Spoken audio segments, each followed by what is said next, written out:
Hey, welcome back. I hope you're staying safe out there and taking care of each other. Bill Sadler here, apparently going through his Gabby Hayes period. This is we're still in lockdown, and oh my God, do I need a haircut and a shave? But this is fun. You can sort of stroke it like this and look off thoughtfully.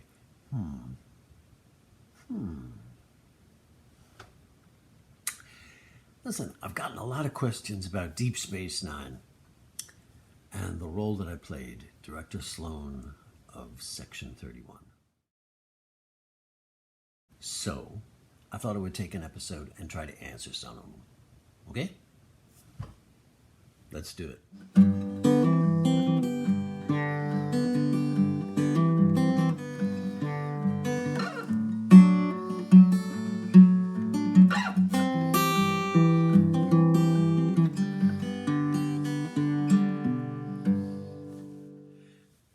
So, Deep Space Nine.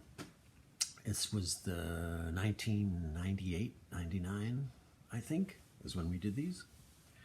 I should start by saying that I was a huge Star Trek fan from the first episodes, from the first series with William Shatner and Leonard Nimoy and so on.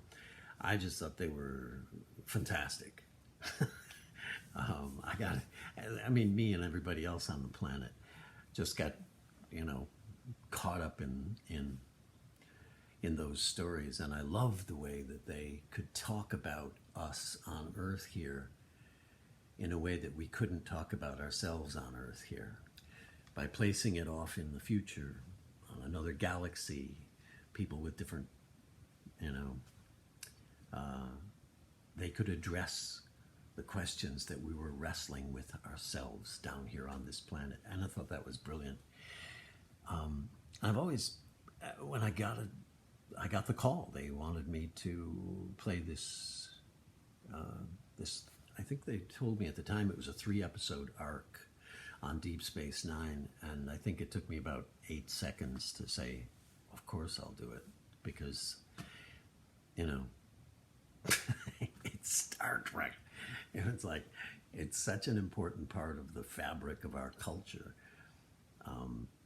that to be asked to be even a small part of it seemed to me to be an honor. And, I was more than happy to do it. And then they started telling me about the character and how he was sort of loosely based on this Oliver North man who was in the news not too long before this for the Iran-Contra scandal. And the idea was that Ronald Reagan could be the honest and, good-hearted and moral leader of the country and keep his hands clean, while at the same time there was an organization working underneath, just below the surface, doing these things that were not legal, that were not moral, that were not okay with Congress or anybody else. They had to be secret, but they felt they were essential. They thought this is, I think that's where Section 31 grew out of. That when the Federation was created, and through all of these different iterations, all of the different series, they're good people. They're honest and they're forthright and they're decent. They're decent people, and they live by a code of rules. And that they would introduce an organization that has been operating just below the surface, out of sight, for all these years, doing things that were not legal, doing, you didn't think you won that war by yourselves, did you? They would give a whole planet an illness and a virus and wipe them out if that's what needed to be done. Things that the Federation could never allow. they, but I just found the whole thing fascinating. The idea that, you know, Section 31 existed at all was a wonderful idea. And it sort of shook the foundations of the Federation. You know, that they've been, you know, they've been doing these awful things, whatever it was, in secret, that the ends always justified the means. And I was fascinated. I thought that was a great character to bring to life. So I started making, I started piecing together who he was. What would he look like? And there were costume fittings with that wonderful black leather outfit. One of the things that I always ask about characters, I always try to figure out for myself, is how intelligent are they? I've always thought, I sort of think of it like I have a dial, that I can dial up or down the character's IQ. And if you're playing Haywood in Shawshank, you dial it, you dial it way, way down. And all that does is it like decreases his field of vision until finally, down at the bottom there, can only really see what's right in front of his nose. He doesn't know what's coming, so he's sort of constantly surprised by everything that happens around him because he didn't see it coming.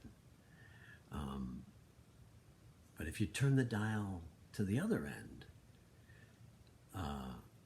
as people become more and more intelligent, more aware, you reach people like Sloane or Colonel Stewart in Die Hard 2. These sort of folks are playing chess in their heads the whole time, and they're 3 or 4 or 5 moves ahead of you, always. They know what you're going to do before you know what you're going to do. They know what's going on behind them. They know what that guy is thinking. You know, their awareness is 360 degrees. And I decided that's what Sloane, you know, for someone who's a spy working in secret for all this time, an operative who's been watching the Federation, watching these people from the shadows for so long, he knows everything, or just about everything about these people.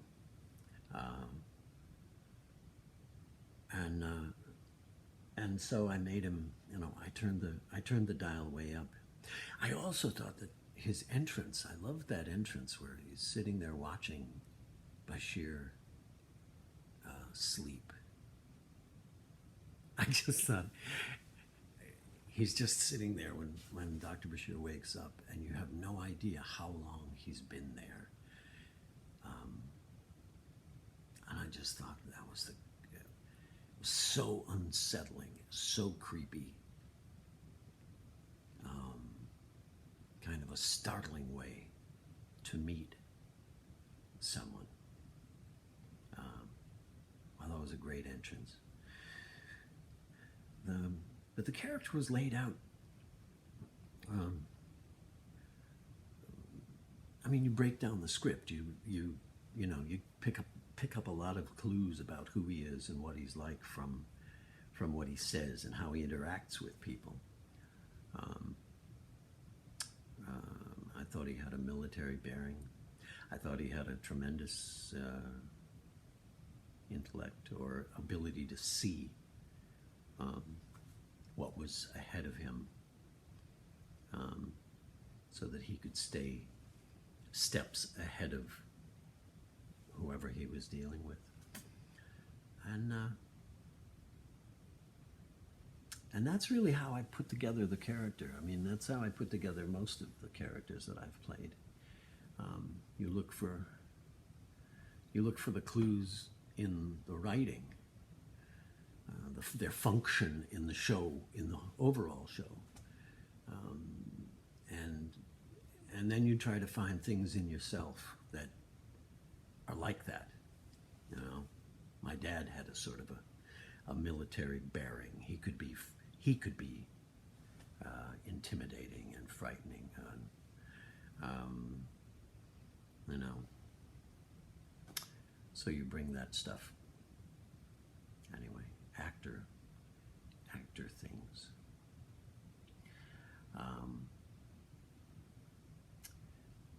Let's see. Other questions. How did I get along with the cast? I got along with the cast great. They were wonderful to me. The difference. There was another question about, I don't know, what's the difference between being a one-shot guest star and having multiple episodes, or even being a regular in the show. And the difference is, it always feels a little bit like you're stepping onto a train that's barreling down the tracks already. If you're the guest star, right? You don't know anybody. You're not friends with anyone. You're a stranger on the set, and they're a family. You know, they've been in the trenches together making this thing for years. Everybody knows everybody. Everybody's relaxed and joking and da-da-da. And you're the stranger in the room.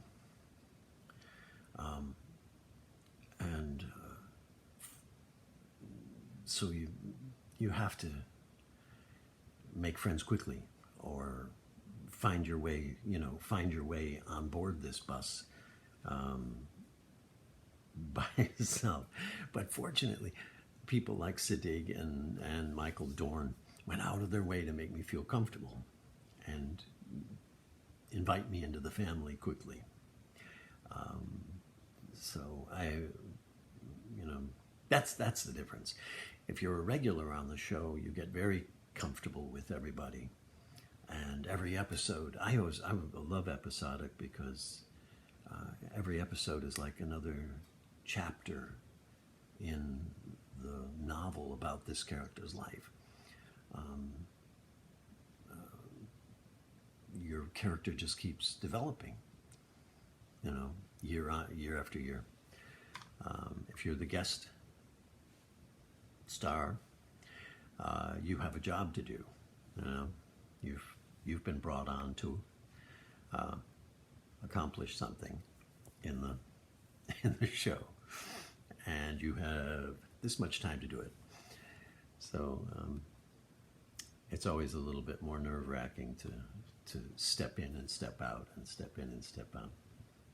Anyway, one of my favorite. Excuse me. Let's see, what else? I love the black leather suit. Who wouldn't? I thought it was sexy and creepy, and could be dangerous, could be, it gave it. I thought it sent all the right messages to the audience. Fun fact about Star Trek costumes in general: the men are all asked to wear these like dance belt things, right? This undergarment that sort of smooths everything, because so many of the costumes are, like one-piece thingies, and they're very careful about,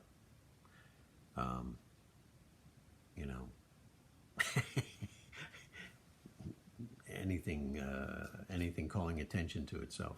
So all the men are asked to wear these sort of undergarment that smooths everything out.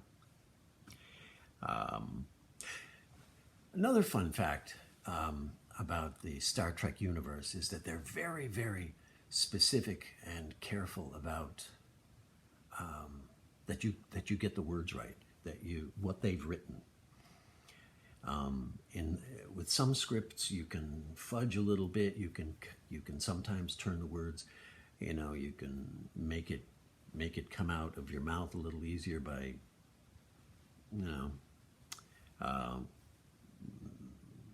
messing with the way that the line is constructed.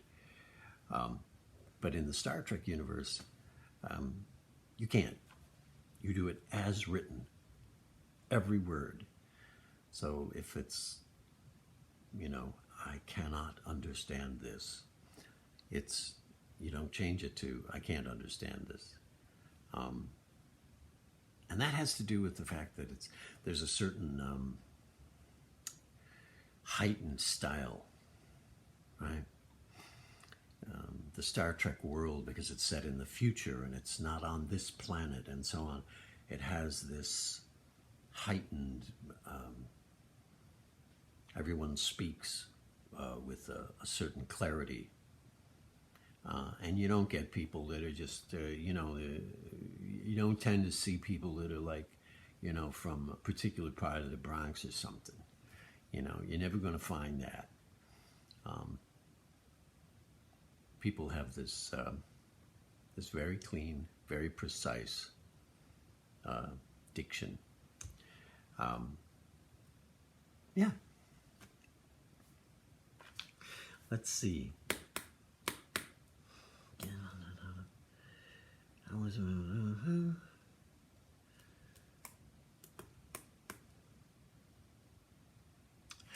I talked about Sloane's intellect, creating the character of Sloane.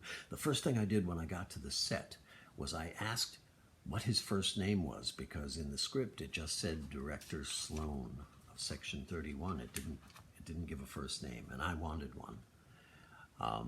And they called. They called up to the writer's room, and a few minutes later, it floated back down to the set that his name was Luther. And it was helpful. I don't know how to describe this exactly, but he became more he became a more identifiable and specific human as soon as he had a first name. I thought it was a great first name too. And the way I approach roles, anyway, I talked about their, determining how intelligent they are, how much of the universe they can see all at once. He also has a sort of a military bearing to him. He doesn't slouch. He doesn't geschlump around the set or sit and,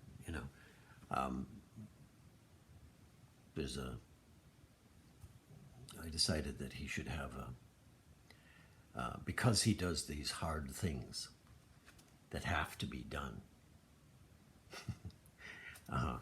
he should have a all business kind of bearing to him. And it seemed, I felt that in the writing, but then I gave him, I gave him that body. I gave him that bearing. Anyway, there you go. Did I have any input into how he was going to die, the character of Sloane? They killed him off at the end of the third episode.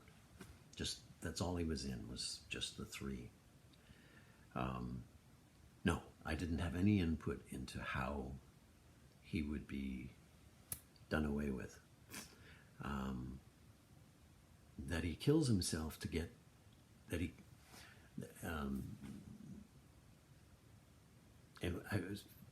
I thought it was a good way for him to die in the line of duty. Rather than divulge the secrets of Section 31, he would eliminate himself before they could be found out. And that just seemed in keeping with the character, He is a keeper of secrets and a dangerous,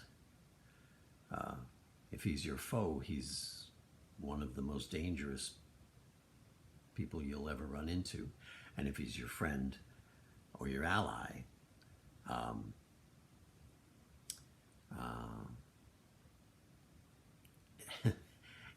he's been doing all of this dirty work behind the scenes to keep you safe. So I hope it was helpful. It was way back in 98, 99. But it was it was really it was a great honor to be a part of that, the Star Trek universe.